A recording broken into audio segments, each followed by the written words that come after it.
भगवान विष्णु के मत्स्य अवतार की कथा सृष्टि के संरक्षण और धर्म की पुनर्स्थापना का प्रतीक है। यह कथा सतयुग के समय की है, जब राजा सत्यव्रत, जो बाद में वैवस्वत मनु कहलाए, राज करते थे।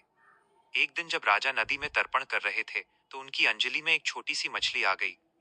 राजा ने उसे वापस जल में डालना चाहा, लेकिन उस नन्ही मछली ने अपनी रक्षा की गुहार लगाई। दयावश राजा ने उसे अपने कमंडल में रख लिया, परंतु आश्चर्यजनक रूप से वो मछली कुछ ही घंटों में इतनी बड़ी हो गई कि कमंडल छोटा पड़ गया। इसके बाद उसे मटके, सरोवर और अंततः समुद्र में डाला गया, लेकिन मछली का आकार इतनी तेजी से बढ़ा कि विशाल समुद्र भी उसके लिए छोटा पड़ने लगा। तब राजा सत्यव्रत समझ गए कि यह कोई साधारण जीव नहीं, बल्कि स्वयं भगवान विष्णु है।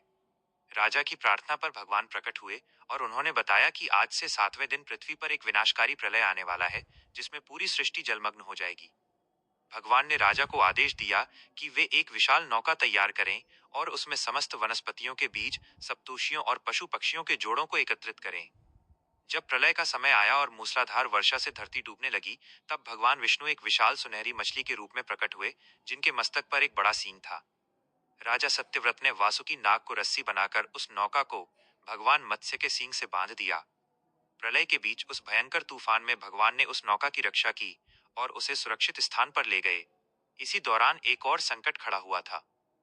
हयग्रीव नामक दैत्य ने ब्रह्मा जी के मुख से वेदों को चुरा लिया था और उन्हें समुद्र की गहराइयों में छिपा दिया था। भगवान मत्स्य ने उस असुर का वध किया और वेदों को पुनः प्राप्त कर ब्रह्मा जी को सौंप दिया, ताकि आने वाली नई सृष्टि में ज्ञान का प्रकाश बना रहे। जब प्रलय का वेग शांत हुआ, तब भगवान ने राजा सत्यव्रत को आत्मज्ञान और तत्वज्ञान का उपदेश दिया, जिसे आज हम मत्स्य पुराण के नाम से जानते हैं। इसके पश्चात राजा सत्यव्रत नए युग के मनु बने और उन्हीं से मानव सभ्यता की पुनरावृत्ति हुई। यह अवतार हमें सिखाता है कि कठिन समय में धैर्य और ईश्वर पर विश्वास रखने से बड़े संकट को पार किया जा सकता है।